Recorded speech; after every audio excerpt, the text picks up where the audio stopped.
Alguma coisa está errada. A indignação dos brasileiros contra a corrupção não mobilizou a população hoje. O movimento, que nasceu nas redes sociais, conseguiu reunir pequenos grupos de manifestantes em várias cidades. Em São Paulo, 2.500. Em Brasília, 20 mil. Alguma coisa está errada. Faltou apertar o botão certo. Esse público, só para você ter uma ideia, é bem menor que a partida entre São Paulo e Internacional, que aconteceu em Barueri, e muito menos que o número de fiéis que foram à Aparecida homenagear a padroeira do Brasil e rezar por uma vida melhor. Veja agora outras notícias importantes desta terça-feira. Vídeo divulgado pela polícia mostra a ação de bandidos que assaltaram joalheria em shopping do Rio. Um idoso morreu baleado. O Irã chama embaixador para dar explicações sobre a acusação de apoio ao terrorismo feita pelos Estados Unidos. Na série Crianças do Brasil, nossos repórteres mostram como a falta de creches pode comprometer a vida das crianças. Engavetamento com 50 veículos deixa 4 mortos no Chile. E a rodada do Campeonato Brasileiro com direito a golaço.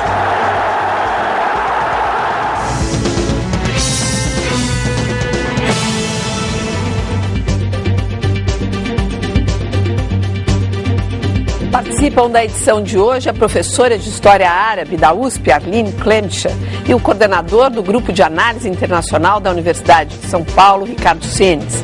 Mande a sua pergunta aos nossos comentaristas através dos endereços do Jornal da Cultura na internet.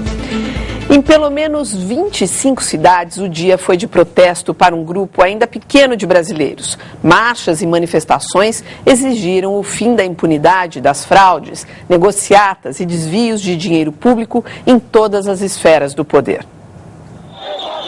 Nem sindicatos, nem partidos políticos. A mobilização para participar do ato contra a corrupção surgiu via internet, principalmente pelas redes sociais, e reuniu gente com vontade de protestar. O fiscal de impostos Maurício Ferreira, do interior de São Paulo, viajou 300 quilômetros até a capital. Eu percebo que realmente é uma coisa verdadeira e pura, que vem da população e não manipulado. Para chamar a atenção para a causa, vale tudo. Pinturas que lembram a mobilização anticolor dos caras pintadas, nariz de palhaço, discursos, faixas e até fantasia completa. O aposentado Luiz Andreoli encarnou o filósofo grego Diógenes, o cínico, e sentenciou. Sem trabalhar, sem estudar e sem patriotismo, ninguém muda esse país. De acordo com os manifestantes, cerca de 11 movimentos em todo o país têm as mesmas reivindicações. Fim do voto secreto no Congresso Nacional, destinação de 10% do produto interno bruto para a educação, adoção da lei da ficha limpa nas próximas eleições e classificação da corrupção como crime hediondo. Criadora do Varre Brasil, a gerente de projetos Carla Zambelli uniu 3 gerações. Veio com a mãe e o filho. Se você pensar que 70 bilhões de reais normalmente somem do governo por ano, são 70 bilhões de reais a menos que estão indo para a saúde, para a educação, para a infraestrutura, que é quem precisa. Neste movimento de lideranças difusas, o ator e empresário Felipe Melo coordenava o pedido pacífico dos manifestantes para que os motoristas que cruzavam a Avenida Paulista participassem, buzinando. A ideia é essa, gerar uma consciência, que gera uma intenção, que gera ações, que geram resultados. E aí rever a consciência, rever a intenção e tem que manter o movimento. A Polícia Militar calcula que 2.500 pessoas participaram do protesto na capital paulista. Em Brasília, cerca de 20 mil pessoas, segundo a PM, ocuparam as vias do Eixo Monumental e marcharam até o Congresso Nacional. Manifestações também foram registradas no Rio de Janeiro, em Belo Horizonte, Curitiba, Florianópolis, Goiânia, Palmas, Salvador, Recife e Fortaleza. Olha, houve manifestação, mas foi muito menor do que os organizadores, eu imagino, esperados. Por exemplo, em Belo Horizonte, eu estava vendo uma informação agora há pouco, foram 300 pessoas que compareceram, é muito pouco. Quer dizer, Brasília, até sintomático, onde teve mais gente. Não vou dizer a falta de sucesso, porque houve uma mobilização e tudo mais, e é algo super importante. Mas por que isso não foi viral, como se diz aí na linguagem da internet? Por que não pegou, na opinião de vocês? Bem, nós vimos um dos manifestantes em Brasília portar uma placa dizendo que era o movimento dos envergonhados, né? Talvez para ele virar um movimento massivo ainda precise chegar a ser não um movimento dos envergonhados, porque a vergonha ainda talvez não leve as massas à rua, mas um movimento dos indignados, como tem sido os movimentos mundo afora hoje, organizados via internet. Então, talvez falte ainda chegar no bolso dos brasileiros a crise de cheio, ou seja, acabar realmente a impressão de que nós estamos ainda além do alcance da crise mundial e nos inserirmos de fato nesse movimento. Talvez falte um pouquinho ainda. Agora, ao mesmo tempo, eu acho que tem eu não tinha reparado que tem uma pauta organizada desse movimento com 4 pontos, me parece muito interessante, que vai da questão do Conselho Nacional do Judiciário até a questão da ficha limpa, ou seja, bem pontual. Me parece que não é uma boa medida ver o número de pessoas na rua. Possivelmente, se você fizesse uma enquete sobre o número de pessoas que estão apoiando essa pauta mínima, eu acho que vai ser bem expressivo. Me parece que é um movimento interessante. Mas quando você vê até ali, algumas referências ao movimento Caras Pintadas e tudo mais, que foi, a gente lembra como foi aquilo. Ontem aqui o Paulo Saldiva dizia assim, olha, eu acho que isso não mobilizou como deveria porque não há uma liderança, não tem uma cara. Não, e houve o recuo em relação ao 7 de setembro. 7 de setembro tinha mais gente na rua do que hoje, né? Talvez seja por uma falta de liderança ainda para levar essas pessoas às ruas. E concordo que existem realmente medidas muito interessantes em termos de leis sendo discutidas para acompanhar, não se trata apenas de ir às ruas, né? Olha, o Vitor, ele fala até aqui algo parecido com o que você disse, que a percepção de uma vida melhor pela maior parte dos brasileiros pode ser um fator que inibe manifestações contra a corrupção.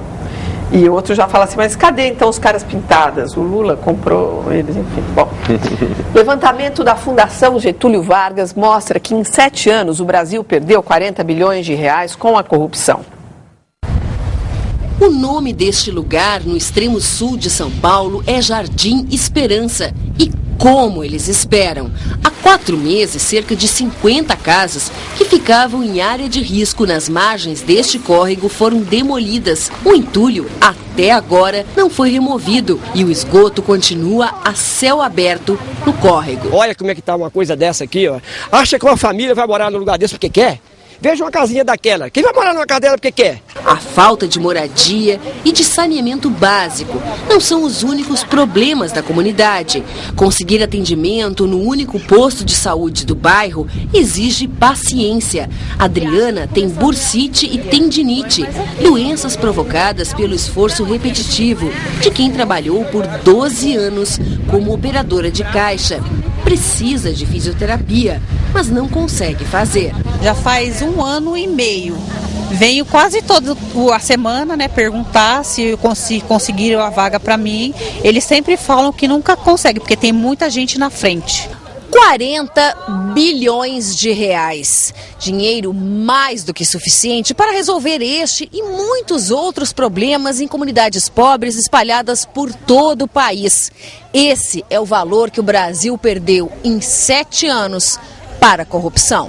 Com este dinheiro seria possível, por exemplo, reduzir pela metade o número de casas sem saneamento no Brasil.